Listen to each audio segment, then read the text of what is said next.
The dust kicked up around the gallows as Olivia Winters watched her world crumble beneath the scorching New Mexico sun. With trembling hands shackled before her and tears streaking clean lines down her dirt-smudged face, she stood accused of a crime that would see her hang by nightfall in Santa Fe, a town that had once promised her sanctuary, but now thirsted for her blood. Wyatt Jenkins observed the scene from the shadows of the saloon across the street, his weathered hat pulled low, obscuring eyes that had seen too much death in his 32 years. The woman's delicate frame seemed to shrink against the backdrop of the crude wooden structure, her auburn hair catching fire in the afternoon light. Something about her desperation called to him, stirring feelings he thought had died 3 years ago in the bloody fields of Texas. It was 1879, and the frontier justice of the American West waited for no one. The crowd gathered in Santa Fe's dusty Main Street, murmuring and jostling for a better view of the condemned woman. Some spat in her direction, while others simply watched with the detached curiosity of those who had grown accustomed to public executions. "Olivia Winters," called out Judge Harmon, his voice carrying across the hushed crowd. "You stand accused of murdering Franklin Porter, stealing his money, and attempting to flee justice. Have you anything to say before sentence is carried out?" Olivia lifted her gaze, revealing eyes the color of prairie grass after rain. "I didn't kill him," she said, her voice stronger than her fragile appearance would suggest. "But it doesn't matter anymore, does it? No one will believe a woman like me." The judge's face remained impassive as he nodded to the executioner. "Then may God have mercy on your soul." Wyatt had seen enough. Something about this execution felt wrong, stirred his gut in a way he'd learned never to ignore. 3 months riding with the Texas Rangers had taught him to trust that feeling above all else. Without fully understanding why, he pushed through the saloon's batwing doors and strode toward the gallows. "Hold!" His voice cut through the anticipatory silence. All eyes turned toward him, including Olivia's. "I'd like to examine the evidence against this woman." Judge Harmon squinted against the sun. "And who might you be, stranger, to interrupt the court's proceedings?" Wyatt reached into his vest pocket, withdrawing a silver badge that caught the light. "Wyatt Jenkins, former Texas Ranger. I've been tracking a murderer from El Paso who matches the description of this crime." A murmur swept through the crowd. The judge's eyes narrowed. "Former Ranger, you say? That gives you no authority here in New Mexico territory." "Perhaps not," Wyatt conceded, stepping closer. "But I reckon even in Santa Fe, you don't want to hang an innocent woman while the real killer rides free. I'm asking for 3 days to prove what I'm saying." Sheriff Miller, a stocky man with a salt and pepper mustache, stepped forward. "Judge, I've heard of Jenkins. Man's reputation is solid." The judge considered this, looking from the sheriff to Wyatt to the woman on the gallows. 3 days, Mr. Jenkins. Not 1 hour more. The woman remains in custody." Olivia's eyes never left Wyatt's face as the deputies led her back toward the jailhouse. There was no gratitude in her gaze, only confusion and a wariness that suggested she'd learned not to trust the kindness of strangers. The crowd dispersed, grumbling about the postponed entertainment. Wyatt watched as Olivia was escorted away, her shoulders straight despite her circumstances. He couldn't explain why he'd intervened, only that he'd recognized the look of a cornered animal who'd been falsely accused. Inside the jailhouse, Sheriff Miller eyed Wyatt skeptically. "You're either the most foolhardy man I've met, or you know something I don't." "I know innocent when I see it," Wyatt replied, removing his hat and running a hand through hair the color of sun-bleached wheat. "Mind if I see what evidence you have against her?" Miller hesitated, then nodded toward a desk cluttered with papers. Porter was found stabbed in his hotel room 2 days ago. Money missing. The woman was caught with blood on her dress and some of his possessions in her bag, tried to board the stage to Colorado that morning. And her story claims she was Porter's hired companion for the evening. Says he was alive when she left him. The blood came from helping him with a nosebleed. Wyatt raised an eyebrow. And you didn't believe her because women in her profession are known liars, Miller said bluntly. And Porter was a respected businessman passing through. Judge Harmon was his friend from back east. The pieces began to align in Wyatt's mind. Mind if I speak with her? Miller shrugged, leading Wyatt to the cells at the back of the building. Olivia sat on a narrow cot, her hands folded in her lap, staring at the wall. She didn't look up when they approached. Miss Winters, Wyatt said softly. I'd like to ask you some questions if you don't mind. Her gaze flicked to his face briefly. Why, you've already delayed my hanging. What more do you want to understand what happened that night? Miller unlocked the cell door. You've got 10 minutes, he said, before retreating to the front of the jailhouse. Wyatt entered and sat on the wooden stool across from her cot. Up close, he could see the faint freckles across her nose and the small scar near her right temple. She was younger than he'd initially thought, perhaps 25 or 26. Why did you help me? She asked before he could speak. Because I don't think you killed that man. A bitter laugh escaped her. You don't know me. No, he agreed, but I've seen killers before. You don't have the eyes for it. She looked away. I've done plenty in my life to be ashamed of Mr. Jenkins, just not murder. Tell me what happened that night. Olivia sighed, a sound so weary it seemed to come from somewhere deeper than her chest. Franklin Porter hired me for the evening. We went to his hotel room. He'd been drinking heavily and got a nosebleed. I helped clean him up. Her fingers twisted together. Afterward, he fell asleep. I took my payment from his wallet, the amount we agreed upon, nothing more, and left. The next morning, I was preparing to leave town when the sheriff arrested me. Why were you leaving town? Because that's what I do, she said simply. I never stay anywhere long. Wyatt studied her face. Did Porter have any visitors that night? Anyone you saw in the hallway? She frowned, thinking.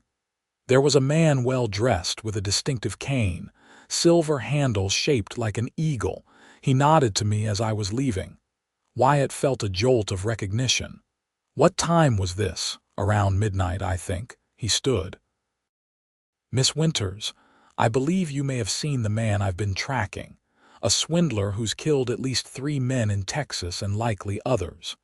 He gains their confidence, then robs and murders them. Hope flickered in her eyes for a moment before she extinguished it. It doesn't matter. No one will believe me over Judge Harmon's friend. Wyatt moved closer, his voice low. I believe you. She looked up at him then, really looked at him, as if seeing him for the first time. Why would you risk yourself for me? Because I've seen too many innocents suffer, he answered honestly.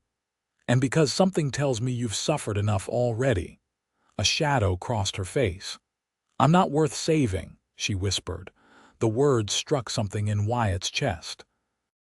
He knelt before her, close enough to see the flecks of gold in her green eyes. You're worth everything to me, he replied with quiet intensity that surprised even himself. For a moment, they remained frozen in that tableau, her seated on the cot, him kneeling before her, a current of understanding passing between them that transcended their brief acquaintance. The moment broke when Miller called from the front. Time's up, Jenkins. Wyatt stood. I'll be back tomorrow. Try to remember anything else about the man you saw. As he turned to leave, her voice stopped him. Mr. Jenkins. He looked back. Thank you, she said simply. He nodded once and left, his mind already mapping out what needed to be done. 3 days wasn't much time to catch a killer and save a woman from the gallows, but he'd worked with less. The following morning dawned clear and cold in Santa Fe. Wyatt had spent the night asking questions at the saloons and hotels. The man with the eagle-headed cane had been seen, had stayed at the Grand Hotel under the name Edward Beaumont. But Beaumont had checked out the morning after Porter's murder, headed south according to the stagecoach driver. Wyatt entered the sheriff's office with determined strides. "Miller, I need to examine Porter's room and belongings." The sheriff looked up from his paperwork. "Judge won't like that.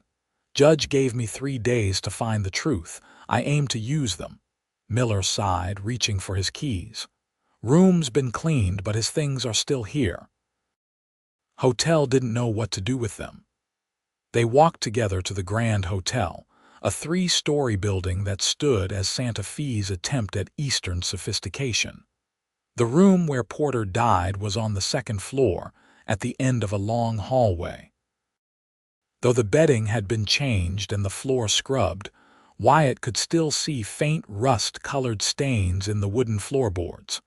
"Where are his belongings?" Miller pointed to a leather trunk in the corner. Wyatt knelt beside it, methodically examining each item: clothing, papers, a pocket watch with the inscription "To Franklin from Margaret." Nothing unusual until he reached the bottom, where he found a small notebook. Flipping through it, he discovered a list of names and figures. Most had been crossed out, but one name stood out. "Beaumont, $5,000. Miller, look at this."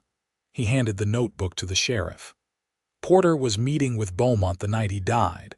Looks like some kind of business arrangement." Miller frowned. "Could be gambling debts or investment scams." Wyatt stood, his suspicions growing stronger. "I need to talk to Miss Winters again." Back at the jailhouse, Olivia looked marginally better than the day before. Someone had brought her a clean dress and her hair was neatly braided down her back. "Mr. Jenkins," she greeted him. "Have you found anything?" "Possibly." He showed her the notebook. "Did Porter mention any business with a man named Beaumont?" She thought for a moment. "He was drinking heavily, talking about a big opportunity, something about a silver mine investment that would double his money in months." "Classic confidence scheme," Wyatt muttered. "Beaumont gains Porter's trust, convinces him to invest, then kills him and takes all the money instead of just his investment." "But why would he need to kill him?" Miller asked from behind. "Because Porter would eventually realize he'd been swindled and might alert authorities," Wyatt explained. "Men like Beaumont leave no witnesses." Olivia shivered. "I could have been killed too." "You were lucky," Wyatt said softly. "Beaumont probably waited until you left." Miller rubbed his chin thoughtfully. "It's a compelling theory, Jenkins, but it won't be enough for the judge. We need proof." "Then we need to find Beaumont," Wyatt said firmly. "The stagecoach driver said he headed south." "Toward Lincoln County," Miller said. "There's a mining town called White Oaks that's booming right now. If he's running a mining investment scheme, that's where he'd go next," Wyatt finished. "I need to ride there immediately." Miller shook his head. "Judge Harmon only gave you 3 days. White Oaks is at least a day's hard ride each way. Then I'd better get moving." Olivia stood, gripping the cell bars. "You're leaving?" Wyatt approached her. "It's the only way to prove your innocence." "But what if you don't come back in time?" The fear in her voice was palpable. He reached through the bars, gently covering her hand with his. "I will." Their eyes locked, and something unspoken passed between them.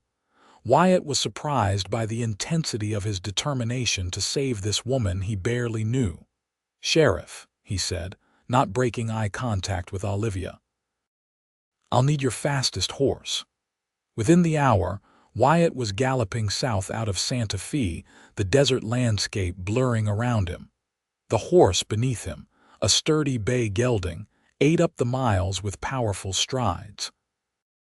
As he rode, Wyatt's mind kept returning to Olivia, her quiet dignity, the vulnerability beneath her tough exterior, the way her hand had felt beneath his.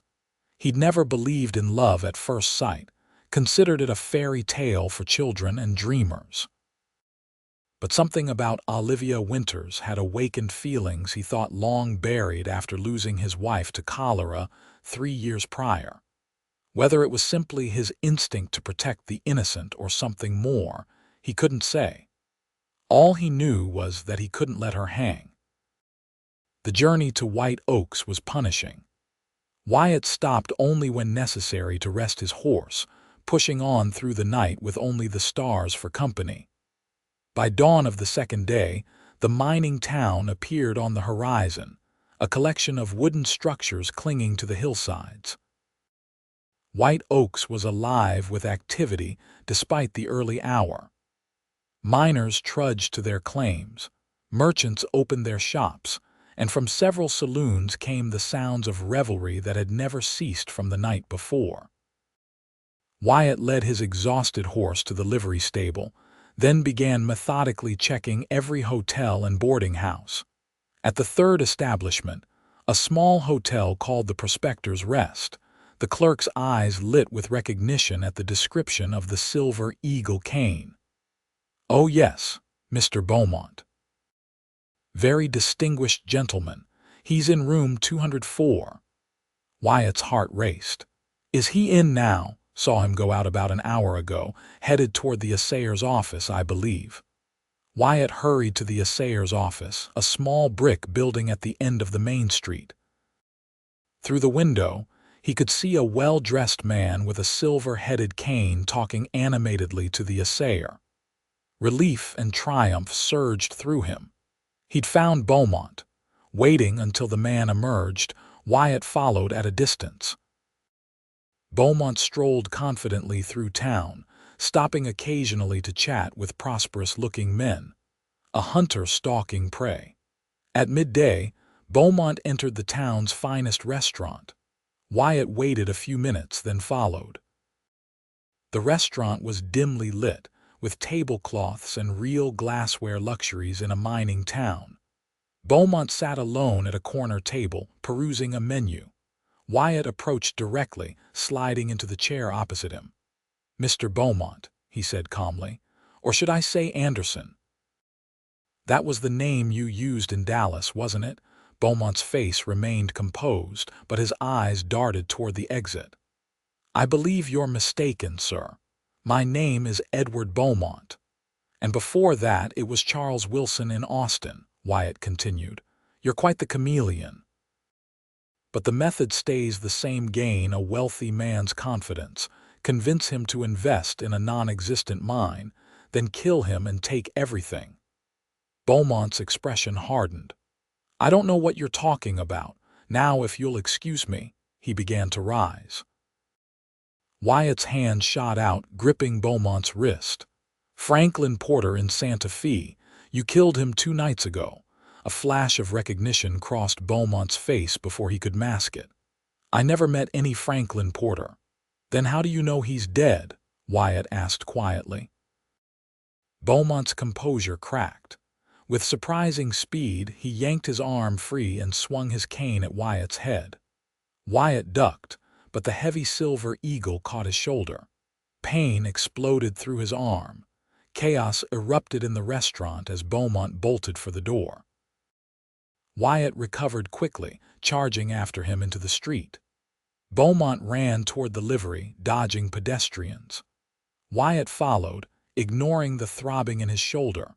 Beaumont reached the stables first, leaping onto a saddled horse likely his own, ready for a quick escape. He kicked the animal into motion, barreling out of the livery.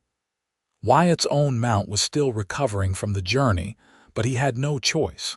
He mounted and gave chase. The pursuit led out of town and into the rugged terrain surrounding White Oaks. Beaumont was a skilled rider, but Wyatt had spent years tracking outlaws across worse country than this.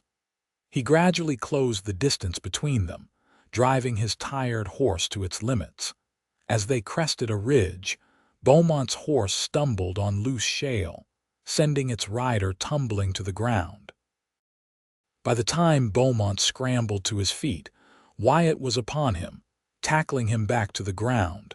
They grappled in the dirt, Beaumont fighting with the desperate strength of a man facing the gallows. He managed to draw a small derringer from his boot, but Wyatt caught his wrist, slamming it against a rock until the gun fell from nerveless fingers. "It's over," Wyatt panted, pinning the man beneath him. "You're going to confess to Porter's murder." Beaumont spat in his face. "Why would I do that?" "Because if you don't," Wyatt said, his voice deadly quiet, "I'll tell every man you've swindled in White Oaks exactly who you are. Frontier justice is swift, Beaumont. At least in Santa Fe you'll get a proper trial." Fear flickered in the man's eyes. He knew as well as Wyatt did what happened to con men when their victims caught up to them. "Fine," Beaumont hissed. "I'll confess." Wyatt bound Beaumont's hands and secured him on the horse. The ride back to Santa Fe would be long, and he had less than a day left before Olivia's scheduled execution. Every minute counted. They rode through the night, stopping only when absolutely necessary. Beaumont alternated between sullen silence and attempts to bargain for his freedom. Wyatt ignored him, focused only on the miles stretching between him and Santa Fe, between Olivia and the gallows. Dawn was breaking as they approached the outskirts of Santa Fe. Wyatt's body ached with exhaustion, but a surge of energy propelled him forward as the town came into view. They rode directly to the sheriff's office, where Wyatt roughly dismounted Beaumont and shoved him through the door. Sheriff Miller looked up in shock. "Jenkins, we thought you'd—" "No time," Wyatt interrupted. "This is Edward Beaumont. He's confessing to the murder of Franklin Porter." Miller's eyes widened. Judge Harmon set the execution for noon today. He wouldn't wait any longer. Cold fear gripped Wyatt's heart. "Where's Olivia now?" "Still in her cell. They won't take her to the gallows until 11. Relief washed through him. "Then we have time. Get Judge Harmon here." "Now." As Miller dispatched a deputy to fetch the judge, Wyatt hurried to the cells. Olivia sat rigid on her cot, dressed in a simple black dress clothes for her own execution. When she saw him, she stood so quickly she nearly fell. "Wyatt, you came back. I promised I would." He unlocked her cell with the keys Miller had given him. "We've got him, Olivia," Beaumont confessed. She swayed slightly and he caught her arms to steady her. "I didn't believe, I thought." Tears filled her eyes. "I know," he said gently, "but it's over now." An hour later, a furious Judge Harmon was confronted with Beaumont's written confession and the evidence from Porter's notebook. With the sheriff and several prominent citizens as witnesses, he had no choice but to dismiss all charges against Olivia and order Beaumont held for trial. As they left the jailhouse, Olivia took a deep breath of free air. "What happens now?" she asked softly. Wyatt hesitated. "That depends on you. Where will you go?" She looked away. "I don't know. I don't really have anywhere." "You could stay," he suggested, his heart pounding unreasonably fast. "In Santa Fe, I mean." A sad smile touched her lips. "And do what? The only trade I know isn't one that builds a respectable life. You could start over. People do it all the time out here." He took a breath. "I could help you." She studied his face. "Why would you do that?" "You've already saved my life." The question hung between them, demanding honesty. Wyatt had never been a man of many words, had always let his actions speak for him. But in this moment, words were needed. "Because in these few days I've come to care for you," he said simply. "More than I thought possible." Surprise and something like hope flickered in her eyes. "You don't even know me." "I know enough," he countered. "I know you're strong, brave. I know you've survived things that would break most people." He took her hand. "I'd like the chance to know the rest." Olivia's fingers trembled in his. "I told you before I'm not worth saving." Wyatt lifted her hand to his lips, pressing a gentle kiss to her knuckles. "And I told you you're worth everything to me." For the first time since he'd met her, a genuine smile transformed her face. It reached her eyes, lighting them from within, and Wyatt felt something in his chest expand painfully. "Then I'll stay," she whispered. "For now." It was a beginning, fragile and uncertain. But as they walked together through the streets of Santa Fe, it felt like the most promising beginning Wyatt had known in years. The weeks that followed were a time of cautious discovery for both of them. Wyatt had taken a position as deputy sheriff at Miller's request, while Olivia found work at the millinery shop owned by Mrs. Sullivan, a widow who asked no questions about her past. They took things slowly. Meals together at the small cafe near the plaza. Walks in the evening when the heat of the day subsided. Conversations that gradually revealed their histories to each other. Wyatt told her about his years as a Texas Ranger, about losing his wife Mary to cholera, about the emptiness that had driven him to wander. Olivia shared fragments of her own past growing up in poverty in Chicago, being orphaned at 16, the series of choices and circumstances that had led her to her former profession. "I never wanted that life," she confided one evening as they sat on a bench watching the sunset paint the adobe buildings golden. "But hunger is a powerful motivator." "You survived," Wyatt said simply. "There's no shame in that." She looked at him with wonder. "Most men would judge me." "I'm not most men." He covered her hand with his.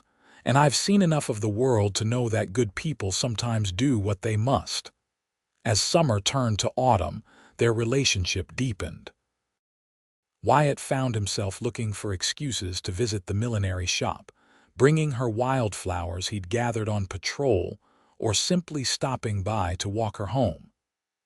Olivia blossomed under his attention, her natural intelligence and wit emerging as she grew more comfortable in her new life.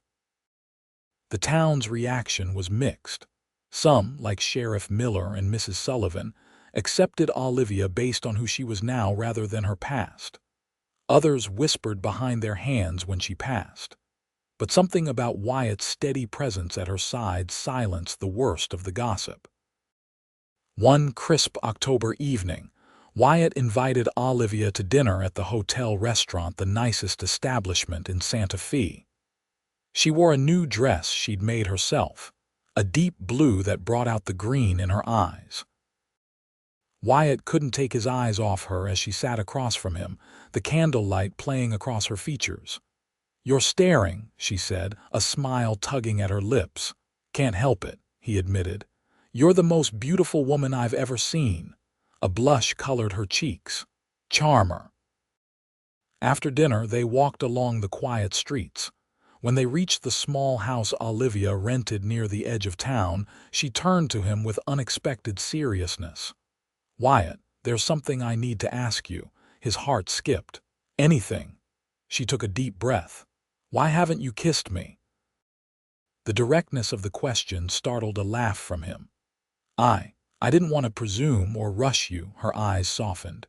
"You saved my life 4 months ago. I think we're past the rushing stage." Without another word, Wyatt stepped closer, cupping her face in his hands. He searched her eyes once more for any hesitation, then lowered his lips to hers. The kiss was gentle at first, a question rather than a demand. But when her arms wound around his neck, pulling him closer, it deepened into something more urgent. Years of loneliness seemed to dissolve in that moment, replaced by a connection that felt both new and somehow familiar, as if they'd been waiting all their lives to find each other. When they finally broke apart, both breathing heavily, Wyatt rested his forehead against hers. "I love you, Olivia Winters," he said hoarsely. "I think I have since the moment I saw you." Tears sparkled in her eyes. "I love you too, but I'm scared, Wyatt. I don't know how to do this, how to be the kind of woman who deserves someone like you." He shook his head. "You don't have to be any kind of woman except who you are. That's who I fell in love with." The next morning, Wyatt woke before dawn and rode to the small homestead he'd purchased outside of town. The cabin needed work, but the land was good, rich soil. a stream running along one edge, views of the mountains in the distance. He'd been fixing it up in his spare time, a project that had given him purpose during the long evenings without Olivia. Now, as he stood on the porch watching the sunrise, he knew it was time.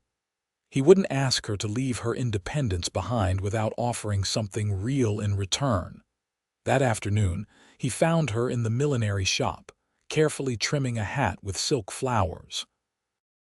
"Afternoon, Deputy," she greeted him with a smile that still made his heart race. "What brings you here on official business?" "Actually," he said, suddenly nervous, "I was hoping you might accompany me somewhere after you finish work." Curiosity brightened her eyes. "Where to? It's a surprise." When her workday ended, Wyatt helped her into the wagon he'd borrowed from Miller.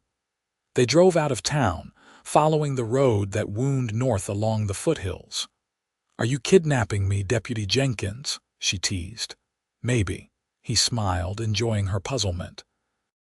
When they reached the turnoff to his property, he guided the horses down the narrow track until the cabin came into view. It sat nestled among cottonwood trees, smoke curling invitingly from the chimney where he'd started a fire earlier. Olivia looked from the cabin to him, confusion clear on her face. "Whose place is this?" "Mine," he said simply.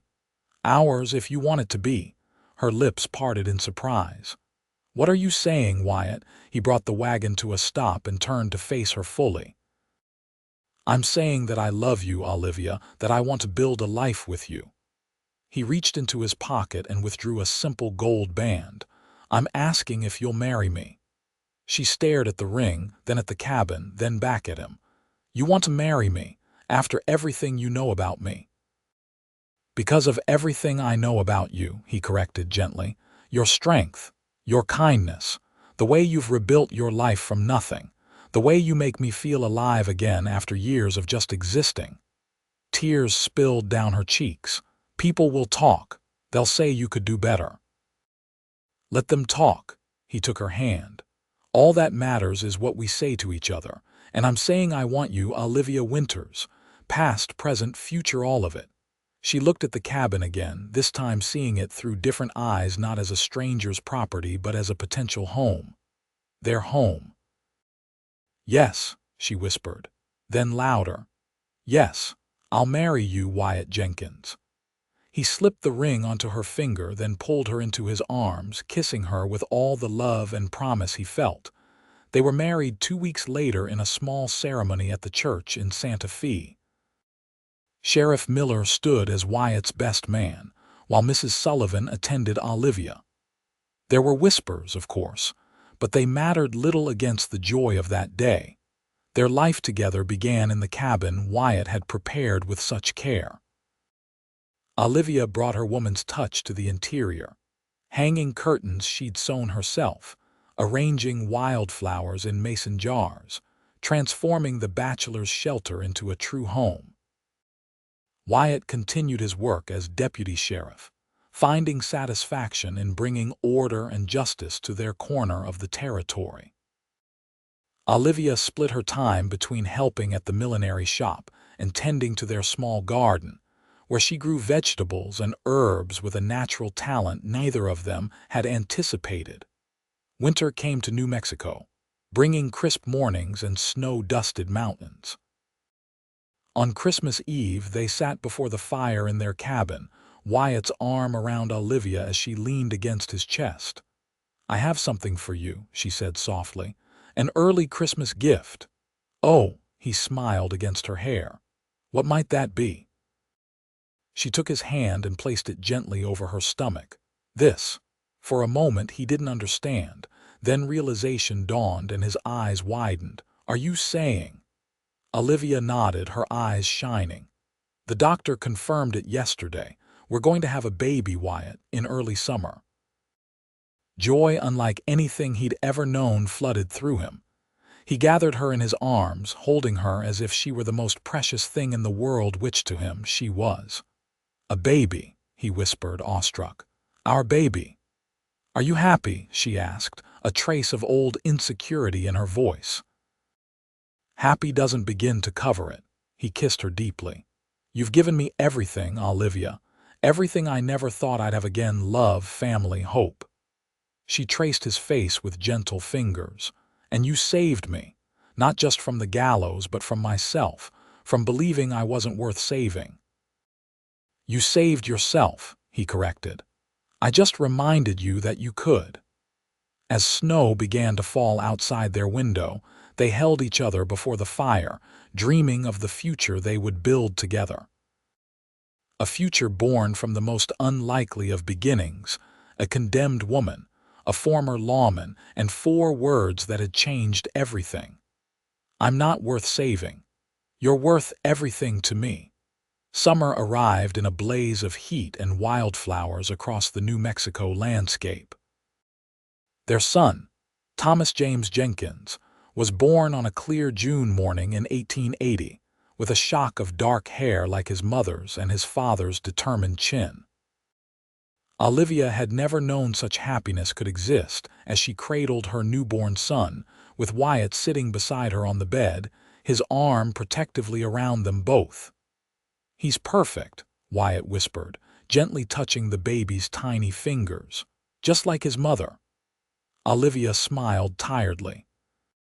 He has your stubbornness already. Took his time coming into this world. Jenkins' men know good things are worth waiting for, Wyatt replied, kissing her forehead. The years that followed brought changes to their small family. Wyatt eventually became sheriff when Miller retired, taking on the responsibility of keeping peace in a growing Santa Fe. Olivia opened her own small dressmaking shop, developing a reputation for quality work that attracted customers from as far as Albuquerque.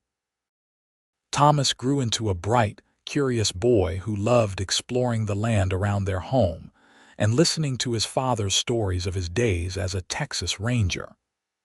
When he was 3, a sister joined the family, Elizabeth Grace, with her father's blonde hair and her mother's green eyes. Life wasn't without its challenges.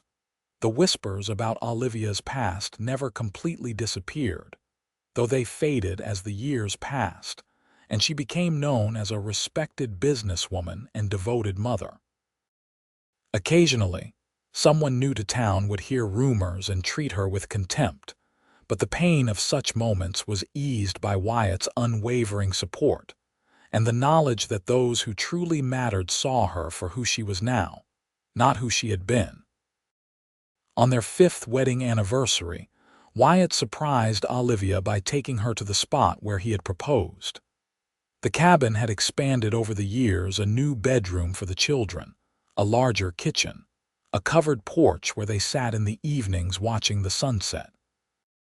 "Remember the first time I brought you here?" he asked, holding her hand as they stood in the yard, the last rays of sun gilding her auburn hair. "How could I forget?" she smiled, leaning against him. "I thought you'd lost your mind, wanting to marry someone like me." "Best decision I ever made," he said simply.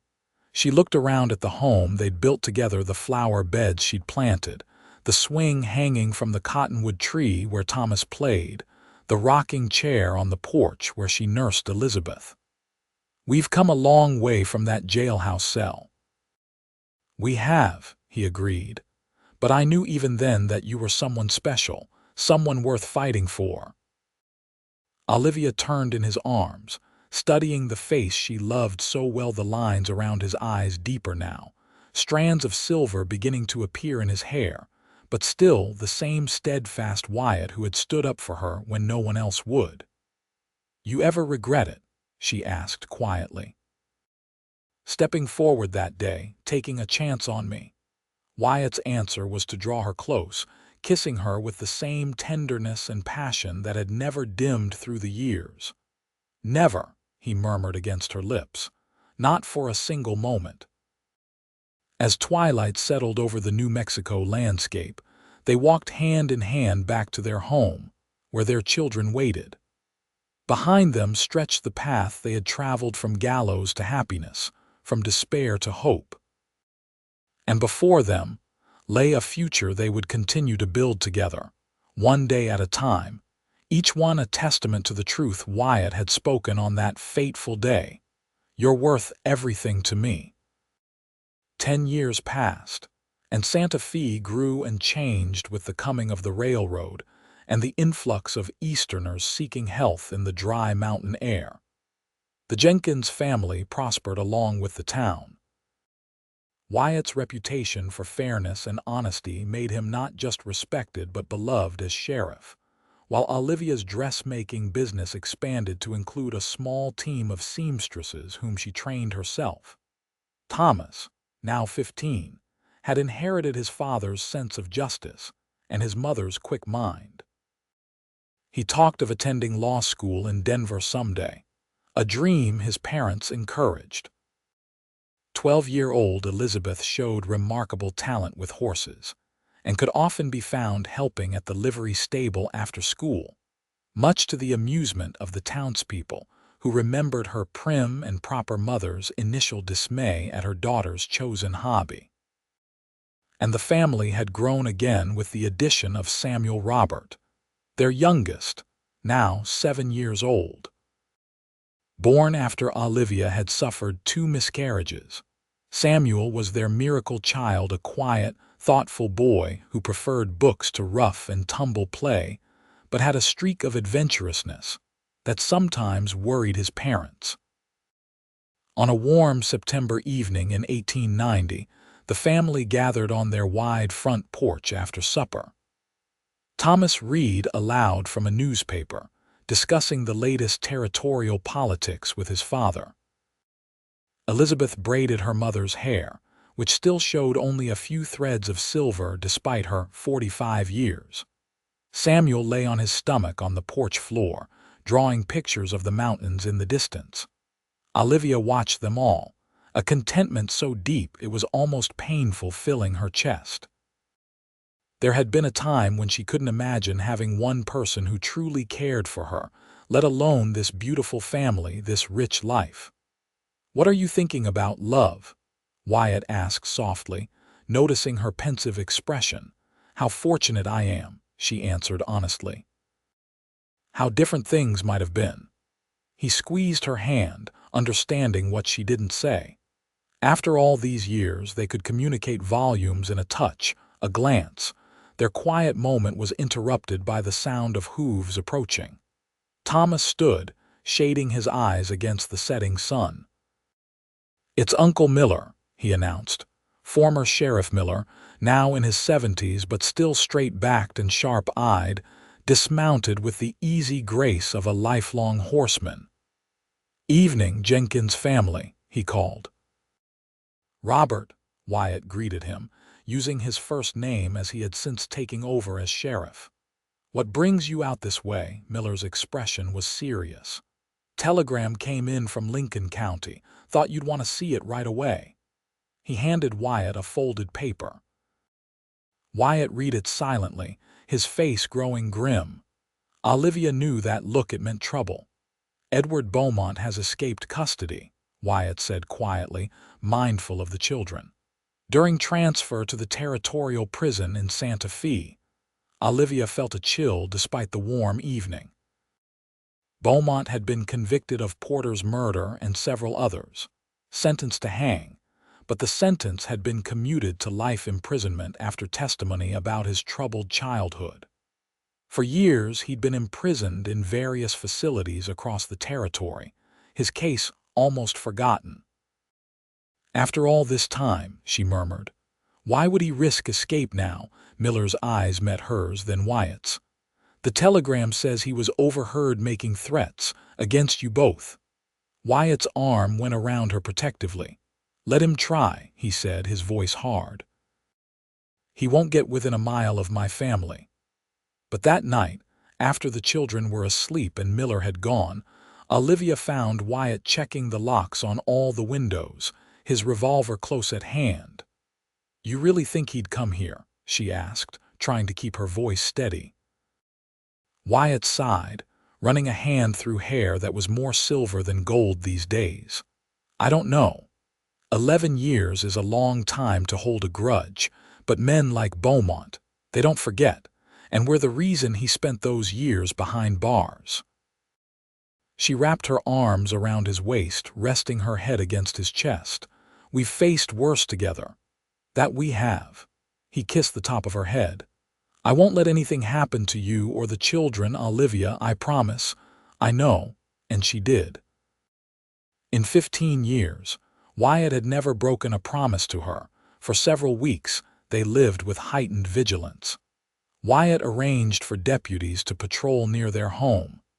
Thomas took on the responsibility of checking the property each evening, proud to help protect his family. Olivia insisted on continuing her normal routines, running her shop, taking Samuel to school, attending church, but she was always aware, always watching. As weeks passed with no sign of Beaumont, the tension gradually eased.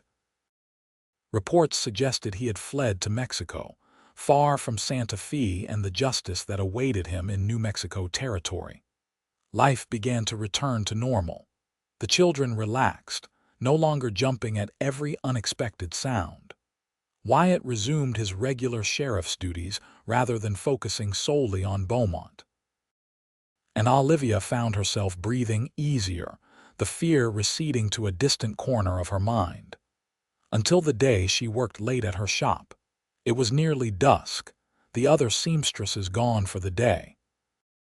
Olivia was finishing a wedding dress for the banker's daughter, wanting to complete the delicate beadwork while the light was still good.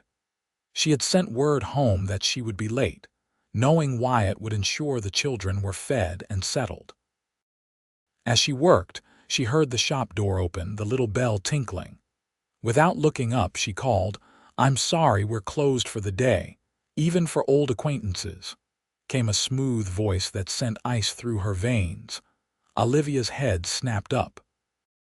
Standing in her shop, elegantly dressed as ever but with a face aged by prison and hardship, was Edward Beaumont. The silver eagle-headed cane was gone, replaced by a simple wooden walking stick, but the cold calculation in his eyes was unchanged. "Mr. Beaumont." She was proud that her voice remained steady even as her heart hammered against her ribs. "Mrs. Jenkins now, I understand." His smile didn't reach his eyes. How domestic, the whore and the lawman living happily ever after. Olivia stood slowly, keeping the work table between them. "What do you want? Just to talk. For now." He moved further into the shop, examining the fine dresses on display with exaggerated interest. "You've done well for yourself. Respectable business, respectable family. All because your husband ruined my life."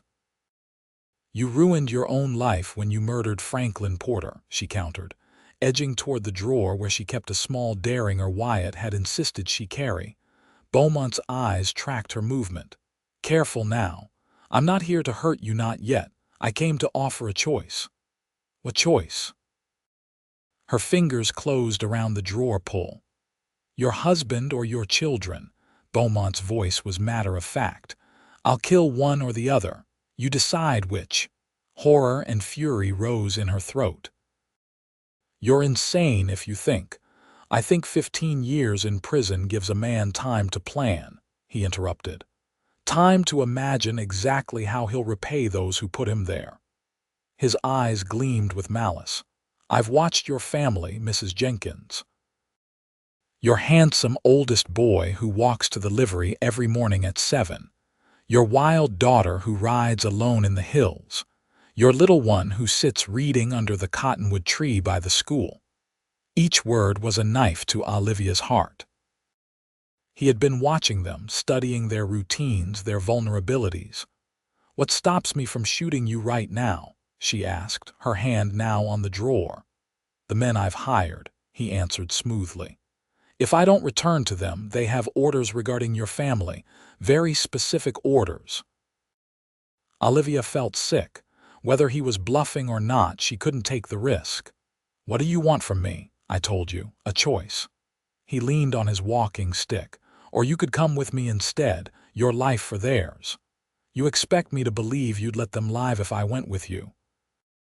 "I'm a man of my word, Mrs. Jenkins." The mockery in his tone made her skin crawl. "Unlike your husband, I don't make promises I can't keep." Olivia's mind raced. She needed time. Wyatt would be looking for her soon when she didn't return home. "I need to think." "Of course." Beaumont glanced at the ornate clock on the wall. "You have until midnight. Meet me at the old mission ruins north of town if you agree to my terms. Alone." He moved toward the door. "Don't try to be clever, Mrs. Jenkins. Your ranger husband taught me the cost of underestimating an opponent. I won't make that mistake again." After he left, Olivia stood frozen for several minutes, fear and rage warring within her. Then her natural resilience asserted itself. She locked the shop door, retrieved the derringer, and hurried through the gathering darkness toward home. Wyatt was on the porch when she arrived, his expression shifting from concern to alarm as he took in her pale face. "Olivia, what's wrong?" She pulled him inside before explaining, not wanting the children to overhear. When she finished recounting Beaumont's visit, Wyatt's face was thunderous. "I'll kill him," he said flatly. "I should have done it years ago in White Oaks." "He claims to have men watching the children," Olivia reminded him, her voice shaking. "We can't risk it, Wyatt." He paced the kitchen, thinking. "We'll get the children out of town. Miller can take them to his sister's place in Las Vegas. Then we'll deal with Beaumont. And if he's telling the truth about these men, if they follow—" Wyatt stopped, meeting her eyes. "Then what do you suggest? Because I know you're not considering his offer." The idea had formed in her mind on the walk home, dangerous, perhaps foolish, but the only plan that might keep her family safe. "I'll meet him as he asked, but not to surrender. Absolutely not." Wyatt's voice was firm. "I won't let you face him alone." "I won't be alone," she said, taking his hands. "You'll be there, but he won't know it. He'll be expecting a trap, looking for you, but if I appear to be cooperating—" Understanding dawned in his eyes. "You'll be the distraction while I take him by surprise." "Yes," she squeezed his hands. "It's risky, I know, but Beaumont is dangerous because he's smart. We need to be smarter." Wyatt pulled her into his arms, holding her tightly. "When did my wife become such a strategist? I learned from the best." She smiled against his chest. "Besides, I have more to fight for now than I did 15 years ago." They spent the next hours planning carefully. The children were told only that they needed to stay with neighbors for the night, a precaution that disappointed Samuel, excited Elizabeth, and made Thomas suspicious, though he didn't question his parents directly. As midnight approached, Olivia rode alone toward the mission ruins, her heart pounding but her resolve firm. The crumbling adobe walls stood stark against the star-filled sky, shadows pooling in the remains of what had once been sacred space. Beaumont waited in what had been the chapel, a lantern casting long shadows across the earthen floor. He watched her dismount and approach, a smile playing around his lips. "I wasn't sure you'd come," he said. "I'll do anything to protect my family." Olivia stopped several feet away from him. "Even deal with the devil," he laughed softly. "Such dramatics. I'm merely a businessman settling accounts." His eyes narrowed. "You came alone, as you instructed." She met his gaze steadily. "My husband doesn't know I'm here." Beaumont studied her face. "I don't believe you." "Check for yourself. Search me for weapons if you want." She spread her arms. "I'm not a fool, Mr. Beaumont. I know what you're capable of." He approached cautiously, circling her like a predator. "Perhaps you've grown smarter over the years, or perhaps this is a trap." His hand moved to his coat where she guessed he carried a weapon. "If it were a trap," she said calmly, "would I be standing here talking to you? Wyatt would have shot you the moment you appeared." Beaumont seemed to consider this. "True, your husband was always the direct type." He moved closer. "So you've chosen yourself as the sacrifice. How noble." "I've chosen to protect what's mine." Olivia lifted her chin. "Now tell your men to leave my family alone, All in good time. He circled behind her. First, we have unfinished business, you and I. The blow came without warning, the walking stick across her shoulders, driving her to her knees. Pain exploded through her back, but she didn't cry out. That's for 15 years of my life, Beaumont snarled, his cultured veneer cracking. He raised the stick again. And the shot echoed through the ruins, startlingly loud in the night. Beaumont staggered backward, his face a mask of shock as he looked down at the spreading stain on his chest. Then he crumpled to the ground. Wyatt emerged from the shadows, his revolver still raised. "Are you all right?" he asked Olivia, his eyes never leaving Beaumont's prone form. "Yes." She stood shakily, pain radiating from where the stick had struck. "Is he?"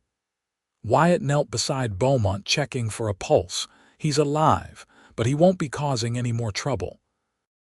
He bound the man's hands with rope from his saddlebag, then quickly examined Olivia's injuries. "We need to get you to a doctor." "Not yet." She grabbed his arm. "His men, there are no men," Wyatt said grimly. "Miller and my deputies have been watching the house, the shop, and the children all day. No one's been following any of you." He was bluffing. Relief made her knees weak. "Thank God." Wyatt gathered her carefully in his arms. "It's over, Olivia, for good this time." Beaumont survived his wound, but would never again be a free man. With additional charges of escape, assault, and attempted murder, he was sentenced to the most secure prison in the territory, where he would remain until his death many years later. The incident faded into memory for most of Santa Fe, becoming just another tale of frontier justice. But for the Jenkins family, it marked a turning point, a final closing of the chapter that had begun on the gallows so many years before. In the spring following Beaumont's recapture, Wyatt surprised Olivia with news she'd never expected. "I'm retiring as sheriff," he told her one evening as they sat on their porch, watching the sunset. "Come election time, I won't be running again." She turned to him in surprise. "But you love being sheriff. You're good at it," he smiled, taking her hand. "I've been thinking about it for a while now. 20 years of wearing a badge is enough for any man. I'd like to spend more time here with you and the children. What will you do instead?" "I thought I might try my hand at raising horses," he said. "We've got good land here. Thomas is heading to Denver for school soon. Elizabeth would love having more horses around. And Samuel." He chuckled. "Well, Samuel might look up from his books long enough to notice." Olivia leaned against his shoulder. "You're sure this is what you want?" "I'm sure." He kissed her temple. "What about you? Are you ready for your husband to be underfoot all day?" She laughed, a sound that still warmed his heart after all these years. "I suppose I'll manage somehow." The transition from lawman to rancher wasn't always smooth. There were days when Wyatt missed the purpose and authority of the badge, when the quiet of their land seemed too peaceful after years of maintaining order in a growing town. But there were compensations: watching the sunrise over his own property, working alongside his daughter with the horses, having dinner every night with his family, instead of sometimes being called away to handle trouble. And there was Olivia, his partner in everything, whose love had never wavered through good times and bad. As they approached their 20th wedding anniversary, he found himself looking at her sometimes with the same wonder he'd felt that day in the jailhouse when she'd whispered those words that had changed both their lives. "I'm not worth saving." How wrong she had been. And how right he had been to answer, "You're worth everything to me." It remained true, even after all these years. Perhaps especially after all these years when he had witnessed her courage, her growth, her capacity for love and forgiveness. The woman who had once believed herself beyond redemption had become the heart of a family, the cornerstone of a legacy that would continue long after they were gone. On the evening of their anniversary, with Thomas home from law school and the younger children helping prepare a special dinner, Wyatt took Olivia for a walk to the ridge overlooking their property. The land was green with spring, horses grazing in the pasture they'd fenced, the cabin now a proper house with room for grandchildren someday. "Happy anniversary," he said, presenting her with a small package wrapped in brown paper. She opened it carefully to reveal a silver locket. Inside was a miniature photograph of the two of them on their wedding day, looking young and solemn and hopeful. "Oh, Wyatt," her eyes filled with tears, "it's beautiful, not as beautiful as you." He fastened the chain around her neck. "Thank you for these 20 years, Olivia, for our children, for making me happier than I ever thought possible." She touched the locket, then reached up to touch his face. "Thank you for saving me." "We saved each other," he corrected gently. As they stood together on the ridge, the setting sun painting the landscape in gold and crimson, Olivia thought about the long journey that had brought them here from a gallows in Santa Fe to this peaceful hillside, from despair to joy, from worthlessness to worth beyond measure, worth everything. And in the end, wasn't that what love was? Finding someone who saw your value when you couldn't see it yourself. Someone who believed in you until you learned to believe too. Someone who looked at you and said with perfect truth, "You're worth everything to me."